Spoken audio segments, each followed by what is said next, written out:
دا شمالي نګر چې دی دې کې نن که موږ مختلف کلو ته لاړ شو نو تاسو ته به روډونه هم ښکاري، تاسو ته به دلته بجلۍ هم ښکاري،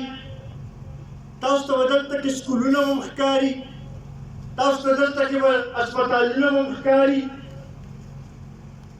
دا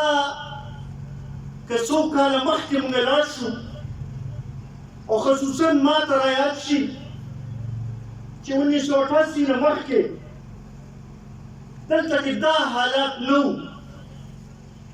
ما ته یاد شي چې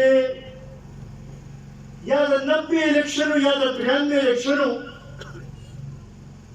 زه دې ګنډیري کلي ته راغلی وم،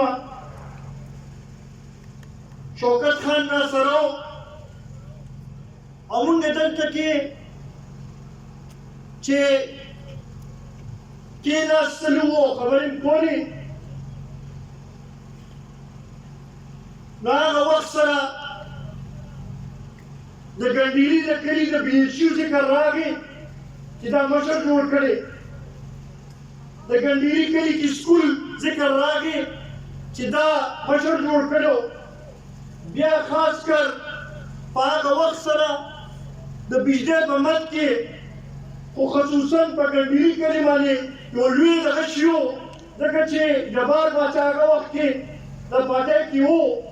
او د هغه په لاس باندې دې ټولې علاقې کې دا بجلي خوره شوې وه. نو که موږ وګورو چې دا نن دلته کې زموږ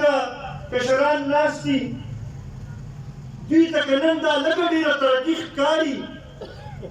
نو په دې کې د ملي رهبر جناب آفتاب احمد خان شیرپور یو ډېر لوی خدمت دی.